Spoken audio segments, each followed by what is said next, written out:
Toxic people rarely announce themselves. They enter your life quietly, study your weaknesses, provoke your emotions, and slowly turn your peace into their battlefield. But the smartest way to deal with them is not to fight harder. It is to become harder to manipulate. Learn when to speak, when to stay silent, when to walk away, and most importantly, how to stop giving toxic people control over your attention. Because once you understand their patterns, their power over you begins to disappear. The first step in dealing with toxic people is not confrontation, it is recognition. Before you can protect yourself from someone's behavior, you must learn to see the pattern clearly. Toxic behavior often becomes powerful because it is confusing. One day a person may treat you with respect, and the next day they may criticize you, manipulate you, ignore you, provoke you, or make you feel responsible for their emotions. When behavior is inconsistent, you may spend more time trying to understand the person than understanding what their behavior is doing to you. That confusion can become the trap. Do not judge people only by what they say. Watch what they repeatedly do. Words can be carefully chosen, but patterns are much harder to hide. Someone may tell you they care about you while constantly disrespecting your boundaries. They may apologize after causing problems, then repeat the same behavior. They may claim they are only joking while repeatedly targeting your insecurities. They may present themselves as the victim whenever they are confronted with their own actions. One incident may be a mistake. A repeated pattern tells you something much more important. This is where emotional discipline becomes necessary. When someone provokes you, your first instinct may be to defend yourself immediately. You want to explain your intentions, correct their accusations, prove that they are wrong, or force them to understand your side. But reacting too quickly can give another person exactly what they wanted, access to your emotions. The moment you become emotionally reactive, your attention moves away from the bigger picture. Instead of observing their behavior, you are trapped inside the argument. Step back and become an observer. Ask yourself simple questions. Does this person consistently respect my boundaries? Do conversations with them repeatedly turn into conflict? Do I feel pressured to constantly prove myself? Do they respect my no? Do they take responsibility when they are wrong, or do they always find someone else to blame? Do they encourage growth, or do they seem uncomfortable whenever you become more confident and independent? These questions can reveal more than 100 arguments ever could. Another important sign is repetition. Toxic behavior often follows a cycle. There may be tension, then confrontation, then an apology or period of calm, followed by the same behavior again. If you focus only on the apology, you may miss the pattern. If you focus only on one argument, you may miss the larger structure. Look at the entire history. Patterns give you information that individual moments cannot.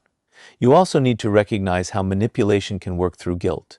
A person may make you feel selfish for protecting your time. They may accuse you of changing because you no longer tolerate behavior you once accepted. They may suggest that you are the problem simply because you have started saying no. Do not automatically accept their interpretation of your actions. Sometimes people become uncomfortable not because you are treating them badly, but because you have stopped allowing them unlimited access to you. Recognition also means separating intention from impact. You do not need to prove that someone is deliberately trying to hurt you before you take their repeated behavior seriously. Perhaps they are insecure. Perhaps they are dealing with their own problems. Perhaps they do not understand how their behavior affects others. Those possibilities may explain behavior, but they do not require you to tolerate it indefinitely. Understanding someone is not the same as surrendering your boundaries to them. The smartest response begins when you stop asking, "How can I make this person understand me?" and start asking, "What does this pattern tell me?"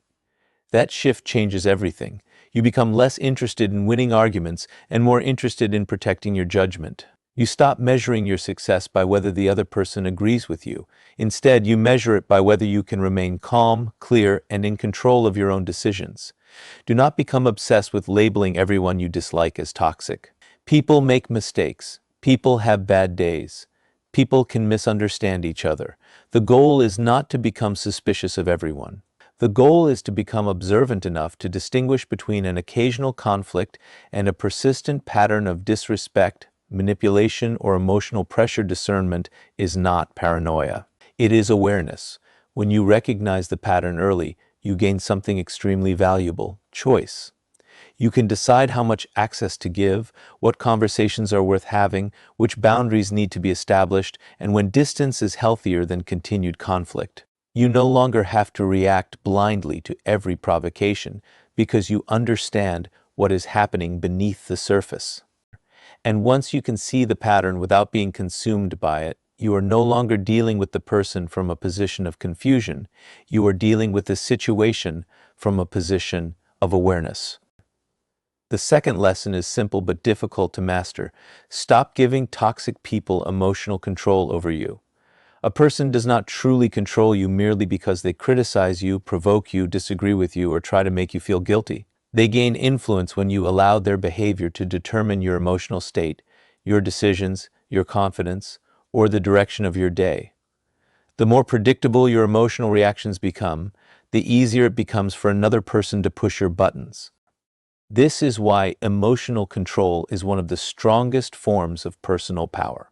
When someone knows exactly what makes you angry, insecure, defensive, or afraid, they have information they can use against you. You may think you are simply expressing yourself, but if every provocation produces the same reaction, you are becoming predictable. And predictability makes manipulation easier. The goal is not to become emotionless. The goal is to stop handing your emotions over to someone else. Imagine someone makes a disrespectful comment and immediately waits for you to react. You become angry, begin explaining yourself, raise your voice, and spend the next hour trying to prove your worth. Meanwhile, the other person has succeeded in shifting your attention away from your own priorities. Your entire mental space has been occupied by their words. They may have spoken for 10 seconds, but you allowed those 10 seconds to control the next several hours. You must learn to create a pause between what someone does and how you respond. That pause is where your power exists. Instead of immediately answering, breathe, step back, and ask yourself what response actually serves you. Do you need to respond at all? Will explaining yourself improve the situation? Is this person genuinely interested in understanding you, or are they simply trying to pull you into another argument? A calm pause can reveal the difference between a conversation worth having and a reaction that only creates more chaos. Toxic people may attempt to provoke you because they know emotional reactions create opportunities. Once you become angry, they can shift the conversation away from their behavior and toward yours. Suddenly, you are defending your tone instead of discussing what they did. You are explaining why you became upset instead of addressing the original issue. The conversation becomes a distraction, and the original problem disappears beneath layers of emotional conflict. This is why composure matters. When you remain calm, you remove many of the tools that emotional manipulation depends upon. You do not need to match their volume. You do not need to insult them back. You do not need to prove that you are stronger. You simply need to remain clear enough to make deliberate decisions. Sometimes the most powerful response is a short answer. Sometimes it is silence.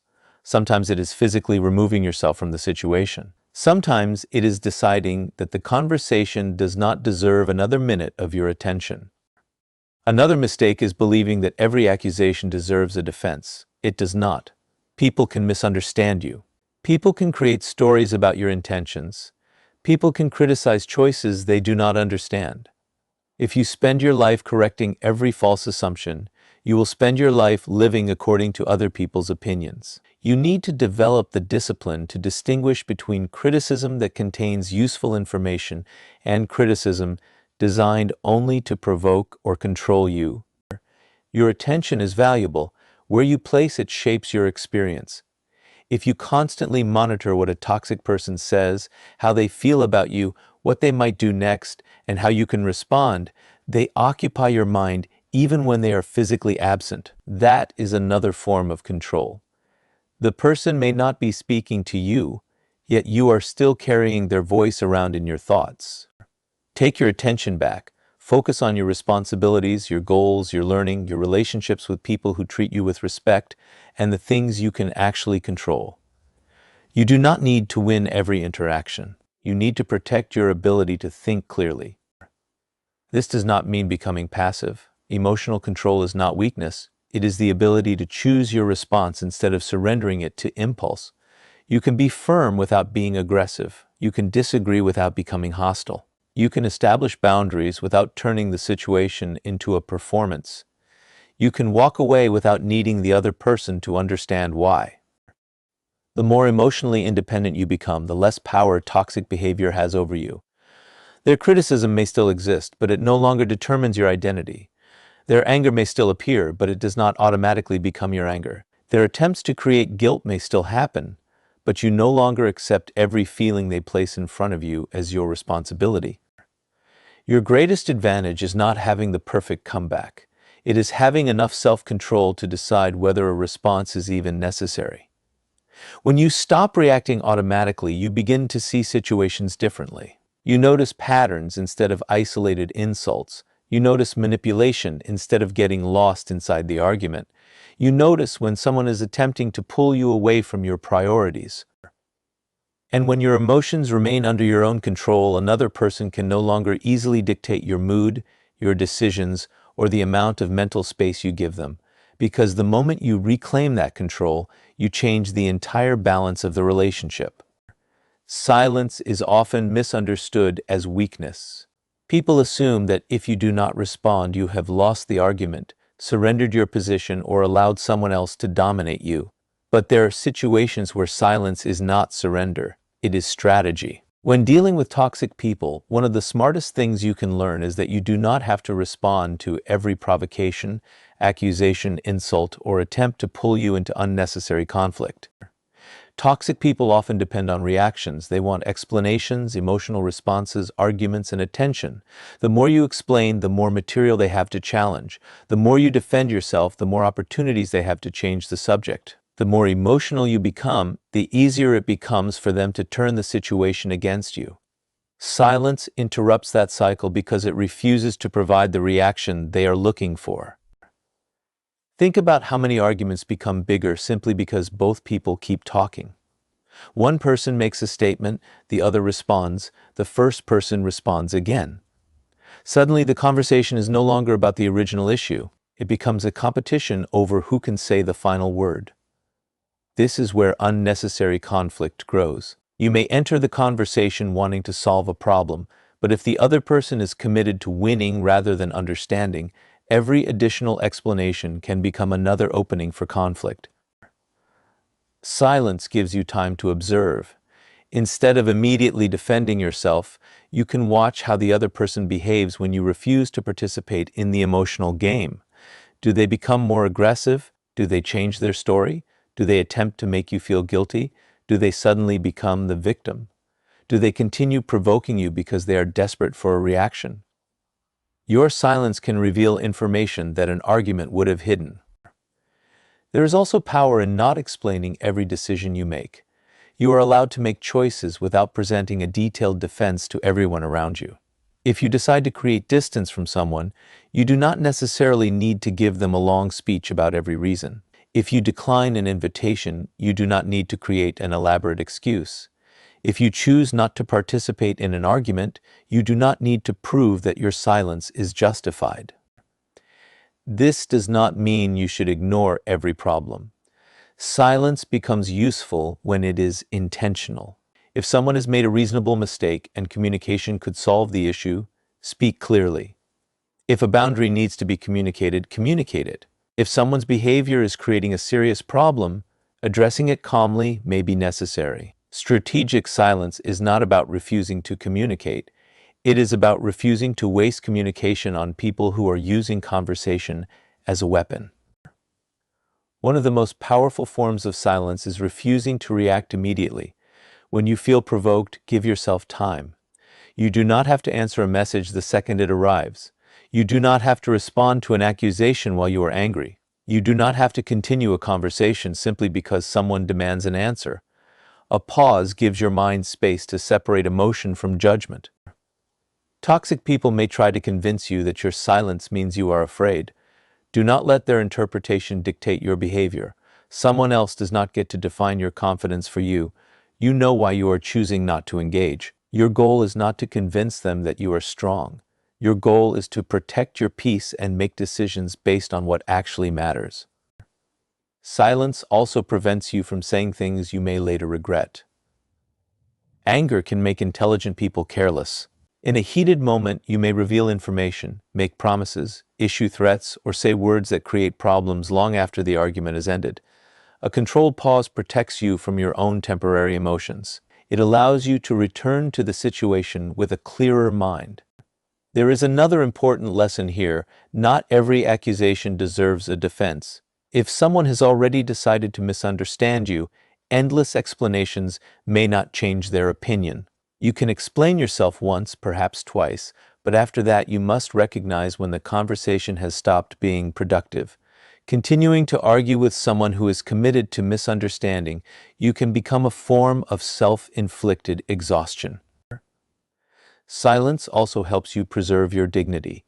You do not need to descend into insults simply because someone else has chosen that behavior.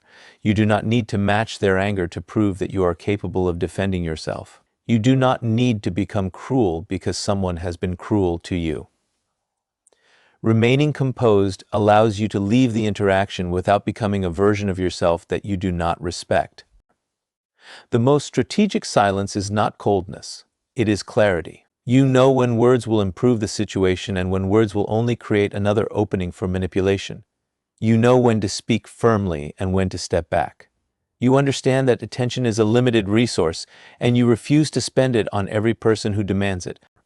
When you stop feeling obligated to answer every provocation, something changes inside you. You become less reactive. You become more observant. You begin to notice that many conflicts survive only because both sides continue feeding them with attention. Remove your attention, and some conflicts lose their momentum. The person who once knew exactly how to provoke you may eventually discover that the old methods no longer work. The insult does not produce an explosion. The accusation does not produce a desperate explanation. The attempt to create guilt does not automatically produce obedience. You have not become powerless, you have simply stopped making your emotional reaction available on demand. And sometimes the smartest thing you can say to a toxic person is nothing at all, because silence can close the door that endless explanations keep leaving open. Boundaries are not walls designed to keep everyone out. They are rules that define what you will and will not accept in your life. When dealing with toxic people, boundaries become essential because without them, your time, attention, energy, and personal space can slowly become available to anyone who demands them. The problem is that many people believe setting a boundary requires a long explanation. It does not.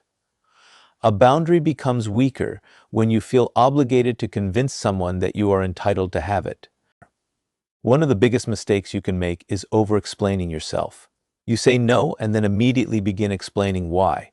You give 5 reasons, then another explanation, then an apology, and finally you ask the other person to understand. The more you explain, the more opportunities you give someone to challenge your decision. They can argue with your reasons, question your priorities, make you feel guilty, or offer solutions to problems you never asked them to solve. A clear boundary does not require a courtroom presentation. Sometimes I can't do that is enough. Sometimes I'm not comfortable with that is enough. Sometimes I'm not available is enough. The goal is not to make the other person agree. The goal is to make your position clear. Toxic people may test boundaries because they have benefited from your lack of them. If you have always answered immediately, they may expect instant responses. If you have always tolerated disrespect, they may assume you will tolerate it again. If you have always changed your plans to accommodate them, they may become frustrated when you finally prioritize your own responsibilities. Their frustration does not automatically mean your boundary is wrong. This is where consistency matters. A boundary that changes every time someone becomes angry is not really a boundary. It becomes a negotiation. If you say you will leave a conversation when it becomes disrespectful, then leave when that happens. If you decide that you will not discuss a certain personal matter, do not allow pressure to force you into discussing it. If you have decided that you will limit contact with someone who repeatedly creates conflict, follow through calmly rather than making the decision only during moments of anger. You also need to understand the difference between a boundary and an attempt to control someone else. A boundary says what you will do. Control says what another person must do. You cannot force someone to become respectful, honest, mature, or considerate. What you can control is your response to their behavior. You can decide what you will participate in, what you will tolerate, and how much access someone has to your time and attention. This distinction gives you enormous clarity. Instead of saying, "You need to stop talking to me like that," you can say, "If the conversation becomes disrespectful, I will end it." The first statement attempts to control the other person. The second establishes your response. You are not demanding that they become a different person. You are deciding what you will do when their behavior crosses your limit. Do not confuse boundaries with hostility. You can be respectful while being firm. You can speak calmly while making a decision that someone does not like. You can care about someone and still refuse to participate in unhealthy behavior. Kindness does not require unlimited access. Respect does not require constant availability. Compassion does not mean abandoning your own judgment. Another important lesson is that you do not need to announce every boundary dramatically. Sometimes your behavior communicates it better than your words. If someone constantly demands your attention, you can stop responding immediately. If someone repeatedly turns conversations into arguments, you can keep conversations brief. If someone constantly asks for personal information, you can simply choose not to provide it. Boundaries can be quiet, practical, and consistent. You should also expect some resistance. When people are accustomed to having unrestricted access to you, even a reasonable boundary can feel like rejection to them. They may say you have changed. They may accuse you of becoming selfish. They may remind you of everything they have done for you. They may attempt to make you feel guilty for protecting your time. Remember that discomfort from another person is not proof that you have done something wrong. The real test comes when pressure begins. Anyone can establish a boundary when the other person accepts it. Strength is demonstrated when you maintain that boundary despite emotional pressure. You do not need to become aggressive. You do not need to repeat yourself endlessly. You can simply remain consistent. There will also be moments when you realize that a boundary is not enough. If someone repeatedly ignores your limits, your next step may be greater distance. You cannot build a healthy relationship with someone who treats every boundary as an invitation to push harder. At some point, the smartest decision may be to reduce contact rather than continue explaining the same limit. Your boundaries teach people how to interact with you, but more importantly, they teach you to respect your own decisions. Every time you say no when you mean no, every time you step away from unnecessary conflict, and every time you refuse to betray your own values simply to keep someone else comfortable, you strengthen your ability to trust yourself. The objective is not to become unreachable, it is to become intentional. Let trustworthy people earn access through consistent respect. Let conversations happen where there is mutual consideration. Let your time go toward people and responsibilities that genuinely deserve it. And when someone repeatedly demonstrates that they cannot respect a reasonable limit, stop trying to convince them to understand your boundary and start deciding what level of access they should have to you. Distance is sometimes the most intelligent response to toxic behavior. Not every conflict needs to be solved through confrontation, and not every difficult person needs to be defeated in an argument. There are moments when the smartest decision is simply to reduce your exposure. You do not have to create a dramatic ending, announce your departure, or turn the situation into another battle. You can quietly change the amount of access that person has to your time, attention, and energy. Many people remain trapped in unhealthy interactions because they believe walking away means losing. They think they need to explain themselves one final time, make the other person understand what they did wrong, or receive an apology before they can move forward. But waiting for someone else to give you closure can keep you connected to the very situation you are trying to escape. Sometimes closure comes from recognizing that the pattern is enough information. Distance does not always mean completely removing someone from your life. Sometimes it means reducing how often you communicate. Sometimes it means keeping conversations focused on practical matters. Sometimes it means refusing to discuss personal issues with someone who repeatedly misuses that information. Sometimes it means no longer responding immediately to every message or demand. The level of distance should match the situation. The important thing is that your decision should be based on patterns rather than temporary anger. If you create distance every time someone disagrees with you, You may eventually isolate yourself from healthy relationships. Disagreement is not automatically toxicity. People can challenge your opinions, make mistakes, and even disappoint you without being harmful. The difference is often found in repetition, respect, accountability, and whether the relationship can recover through healthy communication. When the same disrespect continues despite reasonable communication and clear boundaries, distance becomes a form of self-protection. You are no longer trying to change the person. You are changing your level of involvement. That distinction can save you enormous amounts of energy. Toxic people may notice the change quickly. When you stop being constantly available, they may ask why.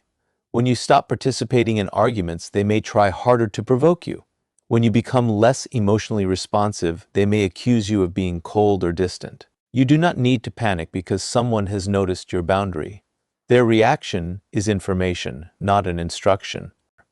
You should also resist the temptation to announce every step of your withdrawal. Sometimes telling someone repeatedly that you are going to distance yourself only creates another opportunity for argument. If your decision is reasonable and safe, you can allow your actions to communicate it. Become less available, keep conversations shorter, avoid unnecessary debates, focus on your own responsibilities, stop volunteering personal information. Let the relationship naturally occupy the amount of space it deserves. This approach protects you from unnecessary drama. You are not creating a public conflict. You are not encouraging other people to take sides. You are not insulting the person or attempting to damage their reputation. You are simply deciding how much access they will have to you. There is strength in understanding that not everyone deserves the same level of access. Trust should not be automatic. Emotional closeness should not be automatic. Your private thoughts, personal plans, vulnerabilities, and future goals do not need to be available to everyone who asks. People earn deeper access through consistent behavior, respect, honesty, and reliability. Another important part of distance is learning to stop monitoring the person after you step away. You may be tempted to check what they are doing, wonder what they think about you, or imagine how they are reacting to your absence. But if you continue giving them your mental attention, physical distance will not create much freedom. The goal is not simply to move away from their presence. It is to stop allowing their behavior to dominate your thoughts. Fill the space with something constructive. Return your attention to your responsibilities, interests, learning, healthy relationships, and personal goals. When you build a life that does not revolve around managing another person's behavior, their influence naturally becomes smaller. Do not feel guilty for choosing peace over unnecessary conflict. You are not responsible for maintaining every relationship at the same level forever. People change, circumstances change, your understanding of a relationship can change. Sometimes the healthiest decision is not to destroy a connection, but to redefine it. Distance can also reveal the true nature of a relationship. When someone respects your space, that tells you something. When someone responds to your boundaries with patience, that tells you something. When someone repeatedly attempts to pull you back into conflict, guilt, or pressure, that tells you something as well. You do not need to argue with the evidence. The smartest way to walk away is without becoming obsessed with revenge. Revenge keeps you emotionally connected to the person. You remain focused on what they deserve, what they should regret, and how you can make them understand what they lost. That still gives them space in your mind. Real distance means redirecting your attention toward your own life rather than designing your future around proving a point. You do not need to make someone regret losing access to you. You need to make better use of the access you give yourself to your own time, your own goals, and your own peace. The less energy you spend managing toxic behavior, the more energy becomes available for building something meaningful. Sometimes the most powerful departure is quiet. No dramatic speech, no endless explanation, no final argument, just a decision followed by consistent action. You recognize the pattern, accept what you cannot change, reduce your involvement, and move forward without carrying the conflict with you.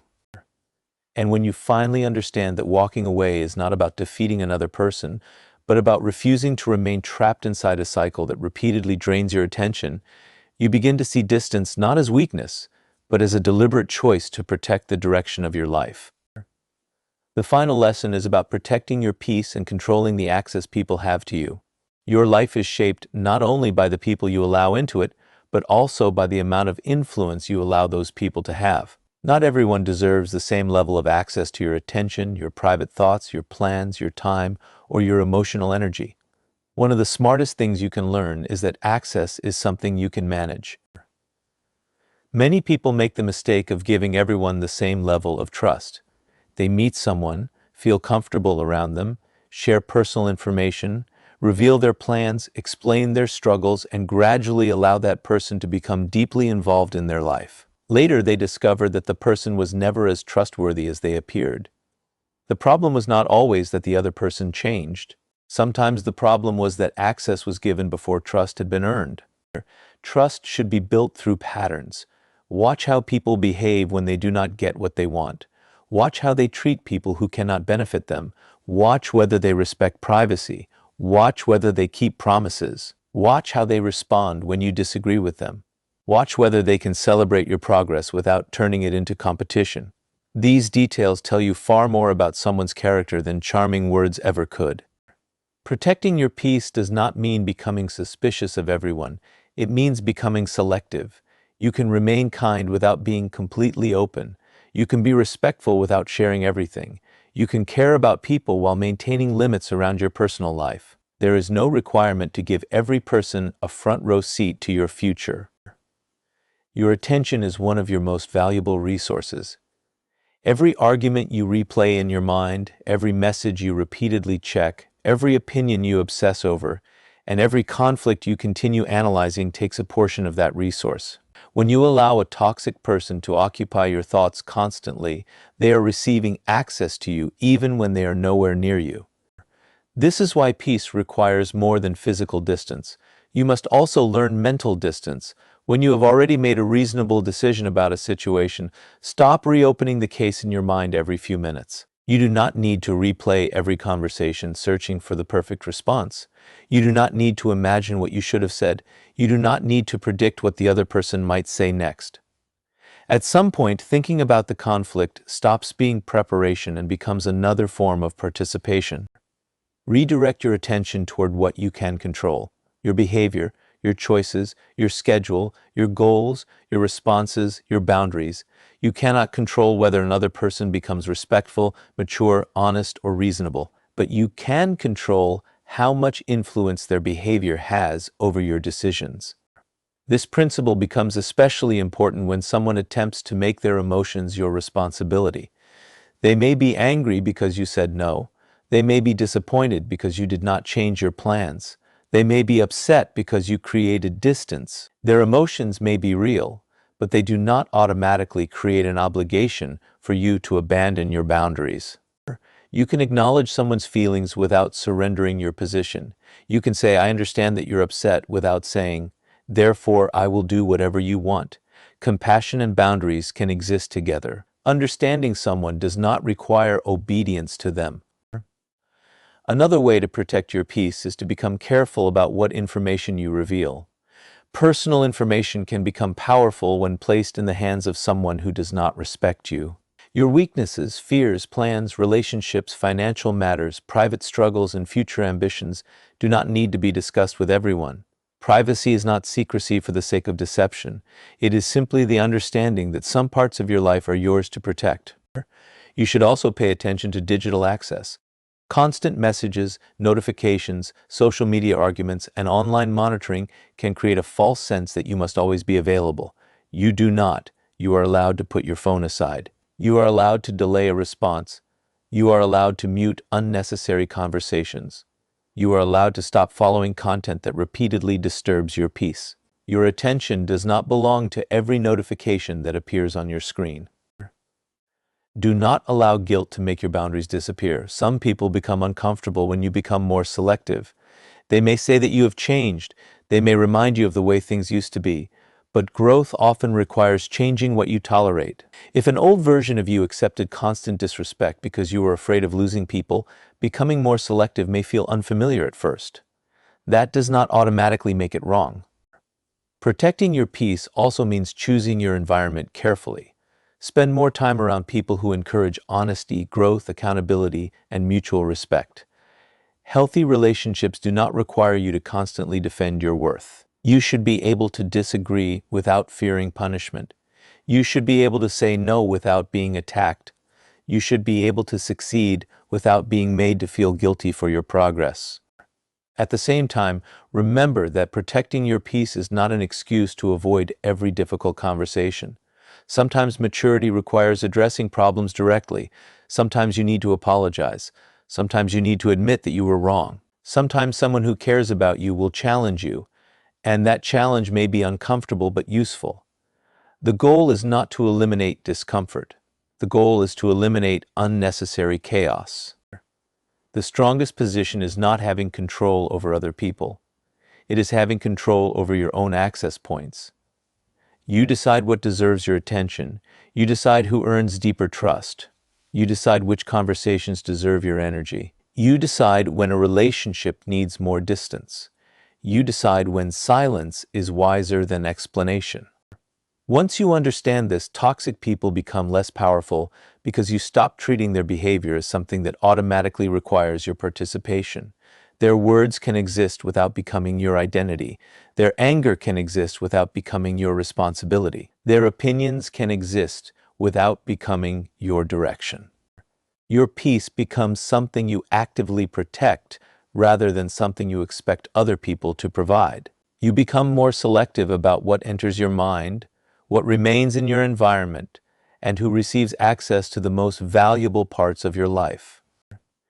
And when you stop trying to control toxic people and start controlling the access they have to your attention, your time, your boundaries, and your decisions, you begin to understand that the greatest form of power is not controlling another person's behavior, but remaining in control of your own.